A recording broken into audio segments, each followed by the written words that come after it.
తుమ్మల నాగేశ్వరరావు మంత్రి మాట్లాడుతున్నారు. లైవ్లో చూద్దాం.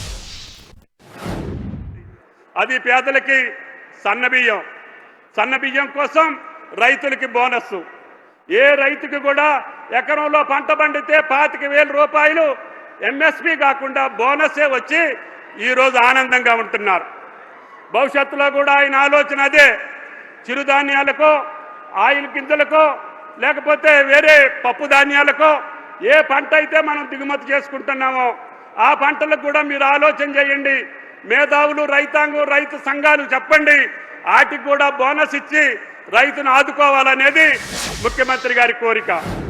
అందుకని మేము అందరం కూడా రైతు సంఘ నాయకులను కోరుతున్నాం. రైతుకి ఏ పంటకి మేలైతే బోనస్ ఇస్తే రాష్ట్రానికి, రైతాంగానికి మేలు జరుగుద్దో, ఏ పంటలు మనం ఈ రాష్ట్రంలో పండించుకోవాలో ఆ యొక్క అవసరానికి తగ్గట్టుగా పంటలకి బోనస్ ఇచ్చేదానికి ముఖ్యమంత్రి గారు ఆలోచన చేస్తున్నారని చెప్పి మీకు ఈ సందర్భంగా మనం చేస్తున్నాం. మేము ఎన్ని కష్టాలున్నా ఈ రోజున అత్యధిక పంటలు పండించినటువంటి రాష్ట్రంగా, అదేవిధంగా ఈవెన్ ఆయిల్ ఫామ్ ఫ్యాక్టరీ ఈనాడు తెలంగాణ నడిగడ్డన ప్రారంభించడానికి కారణం ఈనాడు 30 జిల్లాల్లో పంట వస్తుంది. ఈవెన్ ముఖ్యమంత్రి గారి జిల్లా మహబూబ్ నగర్లో కూడా 10,000 ఎకరాలు పంట వస్తుంది. ఆ పంట నేను అశ్వారావుపేటకు తీసుకెళ్లాల్సి వస్తుంది. అందుకని యుద్ధ ప్రాతిపదిక మీద ఆయన గారి అనుమతితోటి 2004లో శంకుస్థాపన చేసి తప్పకుండా ఒకే 16 నెలల్లో ఫ్యాక్టరీ నిర్మాణం చేసి ఈరోజు 30 జిల్లాల పంట కూడా ఇక్కడికే వస్తుంది. దీనికి కావాల్సిన విద్యుత్ శక్తిని కూడా మా యొక్క రైతుల యొక్క పంటలో నుంచి వచ్చిన వేస్ట్ నుంచి 4 మెగావాట్ల విద్యుత్ శక్తిని కూడా ఇక్కడే ఉత్పత్తి చేస్తున్నాం. ఇప్పటి వరకు తెలంగాణలో రిఫైనరీలు లేవు. మనం ముడి చమురుని బయట రాష్ట్రాలకు పంపించి రిఫైన్ చేయించుకొని మళ్ళీ మనం తీసుకొచ్చి విజయ బ్రాండ్ తోటి అమ్ముకుంటున్నాం.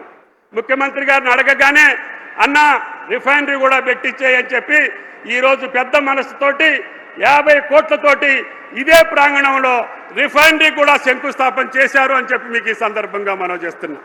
అందుకనే పల్లె బతుకులు తెలిసినటువంటి ముఖ్యమంత్రి, రైతుల కష్టాలు చూసినటువంటి ముఖ్యమంత్రి, తెలంగాణ ప్రజల యొక్క ఈతి బాధలు చూసినటువంటి ముఖ్యమంత్రి సమక్షంలో మీకు రైతాంగానికి ఏది కావాలంటే అది చేసే అవకాశం ఈ శాఖాపరంగా నాకు ఇచ్చినటువంటి గౌరవ రేవంత్ రెడ్డి గారికి హృదయపూర్వకమైనటువంటి నమస్కారాలు, ధన్యవాదాలు తెలియజేస్తూ ఈ రోజునే 9,000 కోట్లకు సంబంధించినటువంటి రైతు భరోసాను కూడా ఇదే వేదిక మీద నుంచి ముఖ్యమంత్రి గారు మీ ఖాతాలో వేసిన తర్వాతనే మాట్లాడతారని చెప్పి కూడా మీకు ఈ సందర్భంగా మనం చేస్తున్నాం. అందరూ చెప్పారు, అందరూ అనుకున్నారు, ఓడిపోయి ఇళ్లలో కూర్చొని ఈ ముఖ్యమంత్రి రుణమాఫీ చేయలేడు, ఈ ముఖ్యమంత్రి రైతు భరోసా చేయలేడు, ఈ ముఖ్యమంత్రి యూరియా ఇయ్యలేడు, ఈ ముఖ్యమంత్రి పంటలు కొనలేడు, మనం సంబరం చేసుకొని మళ్ళీ గోతికాడ నక్కలాగా వేచి చూస్తున్నారు. మీకు ఆ అవకాశం రాదు అని చెప్పి ఆ గుంట నక్కలకి చెప్పదలుచుకున్నాం. ఎన్ని పంటలు పండించినా ఎంఎస్పీ కొనేటటువంటి ఏకైక ప్రభుత్వం రేవంత్ రెడ్డి గారి ప్రభుత్వం. అదేవిధంగా మీ కష్టాలు తీర్చేదానికి కేంద్రం మీద ఒత్తిడి తీసుకొచ్చి ఒక రాష్ట్రానికి ముఖ్యమంత్రి అయి ఉండి యూరియా కోసం 10 సార్లు కేంద్ర మంత్రిని, ప్రధానమంత్రిని కలిసినటువంటి ఏకైక ముఖ్యమంత్రి రేవంత్ రెడ్డి గారు అని చెప్పి మీకు ఈ సందర్భంగా మనం చేస్తున్నాం. మనకి 9-10 లక్షల మెట్రిక్ టన్నులు రావాల్సి ఉంటే 11.5 లక్షల మెట్రిక్ టన్నులు తీసుకొచ్చి మీ యొక్క పొలాలను పండించినటువంటి గనుడు రేవంత్ రెడ్డి గారు అని చెప్పి మీకు ఈ సందర్భంగా మనం చేస్తున్నాం. కేంద్రానికి కూడా ఇబ్బందులు ఉన్నాయి. జియో పొలిటికల్ రీజన్స్ తోటి యుద్ధాలు జరుగుతూ ఉంటే, నౌకలు ఆలస్యం అవుతూ ఉంటే, మనకి రావాల్సిన సమయంలో రాకపోతే కొద్దిమంది ఆదుర్దాతోటి క్యూలో నిలబడితే వాళ్ళ చెప్పులు చూసి సంతోషపడేటటువంటి ప్రతిపక్ష పార్టీలకి మనసులో పెట్టుకోండి అని చెప్పి విజ్ఞప్తి చేస్తున్నా. జీవితంలో ఎప్పుడూ లేనటువంటి యూరియాని మేము సప్లై చేశాం. పోయినసారి 10 లక్షల మెట్రిక్ టన్నులు, ఇప్పుడు యాసంగిలో కూడా 11 లక్షల మెట్రిక్ టన్నులు తీసుకొచ్చాం. ఇప్పుడు కూడా మళ్ళీ కేంద్రాన్ని ఒత్తిడి తీసుకొస్తున్నాం. అదే ఎంపీ గారికి కూడా నేను చెప్పాను, ఎట్టి పరిస్థితుల్లో ఈ ఆర్ఎఫ్సి రామగుండానికి సంబంధించినటువంటి యూరియా మొత్తం ఈనాడు తెలంగాణకి ఇవ్వమని చెప్పి అడుగుతున్నాం. కేంద్రం కూడా సహకరిస్తుంది.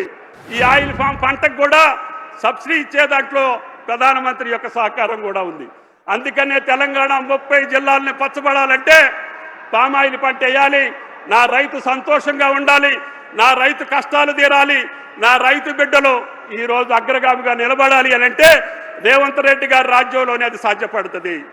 అందుకనే నమ్మకంతో ఆయన కష్టపెట్టి, ఇబ్బంది పెట్టి, బలవంతం చేసి మీ జేబుల్లో కోట్లాది రూపాయలు చేసేటటువంటి ముఖ్యమంత్రి మనం ఆశీర్వదించాల్సినటువంటి అవసరం ఉంది. ఆయన కష్టపడి పనిచేసేటటువంటి ఈ పథకాలను సద్వినియోగం చేసుకొని మీ యొక్క వ్యవసాయాన్ని బాగుపరుచుకొని తద్వారా తెలంగాణ రాష్ట్రాన్ని నెంబర్ 1 రాష్ట్రంగా అన్ని పంటల్లో పామాయిల్లో కూడా ఈరోజు భారతదేశంలో అత్యధికంగా ఈ సంవత్సరం పామాయిల్ పంట వేసినటువంటి రాష్ట్రం తెలంగాణ రాష్ట్రం. ఇప్పటికి 3 లక్షలే వేసాం. 3-4 ఏళ్ల క్రితమే మొదలైంది కాబట్టి రేపు రాబోయే 3 ఏళ్లలో మళ్ళీ 6 లక్షల ఎకరాలు వేసి భారతదేశంలో అగ్రగామి రాష్ట్రంగా తెలంగాణ రాష్ట్రాన్ని తీర్చిదిద్దాలని చెప్పి విజ్ఞప్తి చేస్తూ రైతు బాంధవుడు రేవంత్ రెడ్డి గారికి మీ అందరి ఆశీస్సులు ఉండాలని చెప్పి విజ్ఞప్తి చేస్తూ ఈనాడు పిసిసి అధ్యక్షులు, శాసన మండలి సభ్యులు, గౌరవనీయులు ఎన్నో కార్యక్రమాలు ఉన్నప్పటికీ కాంగ్రెస్ పార్టీ మీకు ఇచ్చినటువంటి మాట నిలుపుకున్న దృష్ట్యా కాంగ్రెస్ పార్టీ అధ్యక్షుడిగా ఆనాటి వర్కింగ్ ప్రెసిడెంట్గా రాహుల్ గాంధీ గారు వేదిక మీద ఇచ్చినటువంటి ఈ యొక్క మాటని నిలబెట్టుకున్న సందర్భంలో పిసిసి అధ్యక్షుడు మహేష్ కుమార్ గౌడ్ గారిని ప్రసంగించవలసిందిగా కోరుతున్నాను.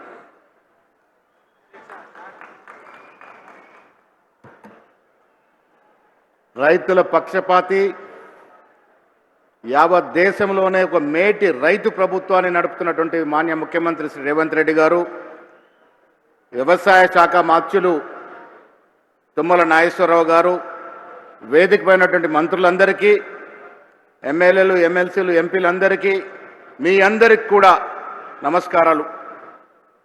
2023కు ముందు పిసిసి అధ్యక్షుడిగా రేవంత్ రెడ్డి గారి సారథ్యంలో కాంగ్రెస్ పార్టీని మీరు ఎన్నుకునే రోజు నాటికి ఏవేవైతే వాగ్దానాలు ఇచ్చినారో, దాంట్లో ముఖ్యంగా రైతుల గురించి ఏవైతే వాగ్దానాలు ఇచ్చినారో ఈ 2.5 సంవత్సరాలుగా అన్నీ కూడా తీరుస్తూ తుదకి వాళ్ళ నిర్మట్టెకి వచ్చి 300 కోట్లతో ఆయిల్ ఫీడ్కి సంబంధించినటువంటి కర్మాగారాన్ని, రిఫైనరీని ఇవాళ స్థాపిస్తున్నటువంటి సందర్భంగా మీ అందరికి కూడా మనస్సు పంచి అభినందన తెలియజేస్తా ఉన్నాను.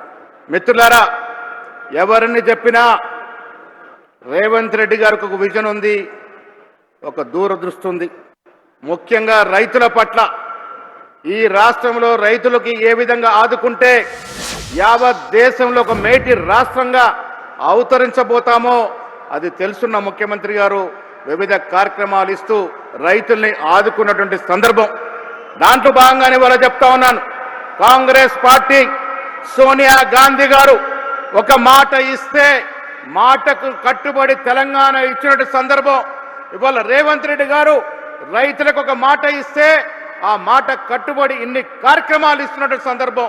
మిత్రులారా, ఎవరిని చెప్పినా రేవంత్ రెడ్డి గారి కాంగ్రెస్ ప్రభుత్వం రైతుల పక్షపాతి ప్రభుత్వం, పేదల పక్షపాతి ప్రభుత్వం, ఎస్సీ, ఎస్టీ, బీసీ, మైనార్టీల పక్షపాతి ప్రభుత్వం. యథేచ్ఛగా ఎవరు అడ్డంకు పలికినా ఈ వర్గాల్ని ఆదుకునే ప్రభుత్వం అనే మాట ఈ సందర్భంగా మనవి చేస్తూ ఈనాడు ఇంత పెద్ద కార్యక్రమం ఏర్పాటు చేసుకొని కర్మారంగం పెట్టుకోవడం కాకుండా రైతు భరోసా ఇస్తున్న ఈ సందర్భంలో మనస్ఫూర్తిగా మీ అందరికీ పార్టీ తరఫున అభినందన తెలియజేస్తూ సెలవు తీసుకుంటా ఉన్నాను. జై హింద్. ఈ రైతు మహోత్సవ సందర్భంగా మనకి ఈ కార్యక్రమానికి చేసినటువంటి గౌరవనీయులు పార్లమెంటు సభ్యులు రఘునందన్ రావు గారిని మాట్లాడవలసిందిగా కోరుతున్నాను.